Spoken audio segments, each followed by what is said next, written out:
मी बनवला होता Korean pasta. आता रेसिपी तुमच्यासोबत शेअर करणारच आहे, पण त्याच्या आधी ना पोपटी पोहे बनवले होते नाश्त्याला, ते खाऊन घेतले आणि त्याच्यानंतर मग पसारा आवरायला घेतला होता। माझ्याजवळ एवढं जास्त भंगार जमा झालाय ना, आणि हे ठेवू कुठं हा प्रश्न पडलेलाच होता।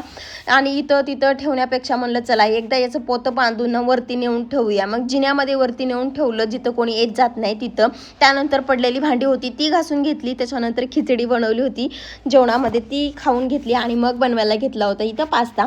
त्याच्यासाठीच ना उकडलेली बटाटी खिसून घेतली, त्याच्यामध्ये थोडंसं कॉर्नफ्लावर, थोडंसं मीठ टाकून हे पीठ मळून घेतलं, गोल गोल गोळे करून ना याला छान असा आकार देऊन घेतला एका झाकणाने। सगळे पास्ता रेडी करून ना गरम पाण्यामध्ये शिजायला टाकले, चवीपुरतं मीठ टाकून। हे सगळं शिजल्याच्या नंतर ना एका कढईमध्ये काढून घेतलं, त्याच्यामध्ये थोडंसं मीठ, कोथिंबीर आणि कट केलेला लसूण टाकला, नंतर रेड चिली सॉस टाकला आणि हे सगळं टाकून ना याच्यावरती ना एक तडका द्यायचा होता। त्याच्यासाठी इथं तेल गरम केलं, त्याच्यामध्ये लाल तिखट टाकलं आणि हे तडका याच्यामध्ये टाकून दिला आणि मस्त इथं कोरियन पास्ता आपला रेडी झाला। तुम्हाला कसा वाटला कमेंट करून नक्की सांगा। चला